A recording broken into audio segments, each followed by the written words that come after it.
Oh man, Sting versus Vampiro from the Great American Bash in 2000. Where do we even begin? This match is like watching a bad horror movie that thinks it's scary, but ends up being pure comedy. So WCW in its dying days thought, hey, what's a cool way to make Sting and Vampiro's feud extra intense?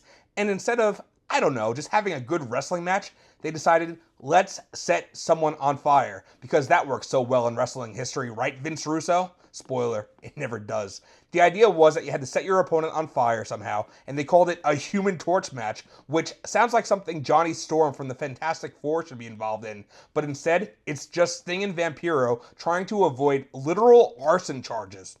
The match takes place on top of the entrance stage, because why wrestle in the ring when you can do dangerous stunts on a flimsy platform?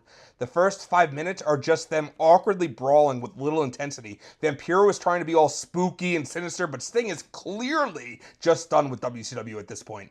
Then comes the absolute best part, the flaming torch. Vampiro gets a comically oversized torch looking like a budget Indiana Jones villain and starts chasing Sting like a kid who just got his first sparkler on the 4th of July. The problem? The torch barely has any fire. It's just a sad little flicker like a birthday candle that won't go out. I've seen bigger flames on a Burger King Whopper.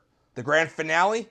After an eternity of sluggish brawling, we get to the climax, the part where someone has to be set on fire. But WCW, being WCW, they clearly don't want actual fire safety issues, so they do what any self-respecting bad wrestling promotion would do. A stunt double.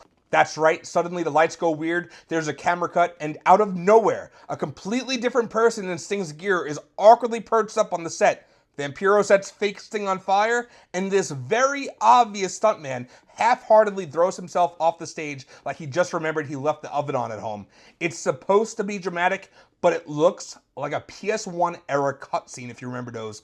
Slow, unconvincing, and way too fake. Meanwhile, Vampiro is standing there like he just actually won a match, but in reality, he's won nothing, and the crowd is dead because they don't know whether to laugh or be confused.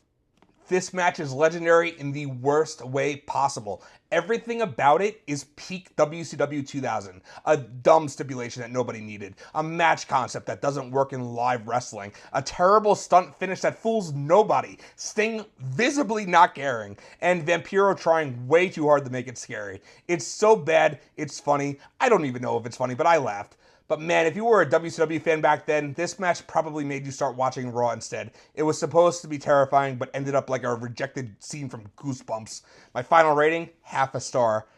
I gotta run, but before you do, hit that like button, hit subscribe, do whatever you gotta do. Tell a friend, tell a neighbor. If you don't have a friend or neighbor, then, I don't know, go on a bus and tell some random guy that the Classroads is where it's at.